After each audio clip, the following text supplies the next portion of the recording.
اختاری بازی بود یکی بیگونه بود این اختار شهری بود بخطا این اختار نه اومده دیگه ما تو خودشی میکنیم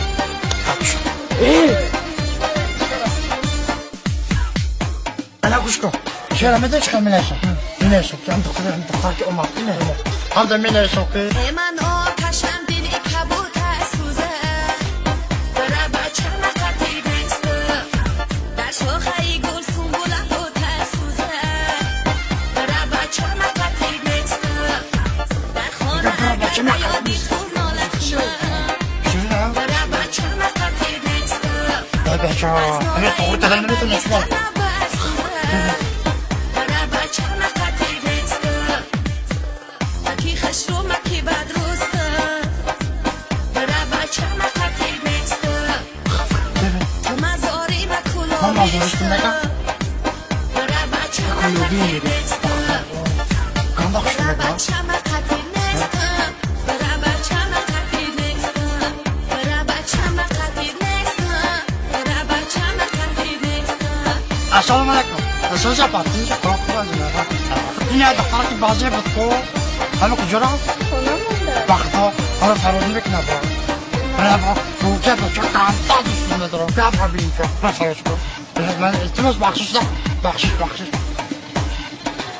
ترمینه خط یه او سگلی سنجی تایی ای سگلی خود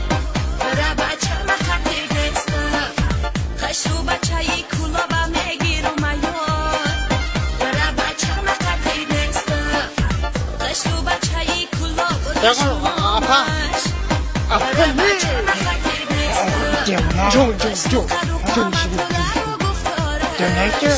برای بچه مقتی بسته مکی خش رو مکی بد روسته برای بچه مقتی بسته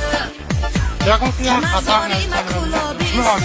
میخونه با ما کش برای بچه مقتی بسته برای بچه مقتی نسته برای بچه مقتی نسته برای بچه مقتی نسته برای بچه مقتی نسته برای بچه مقتی نسته برای بچه مقتی نسته برای بچه مقتی نسته برای بچه مقتی نسته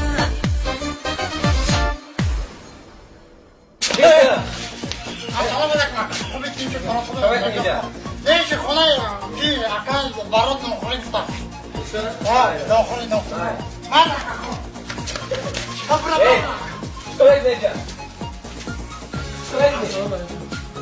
اکا اما خونه اکا برای نوکری بکو اما ادمینی چی داری؟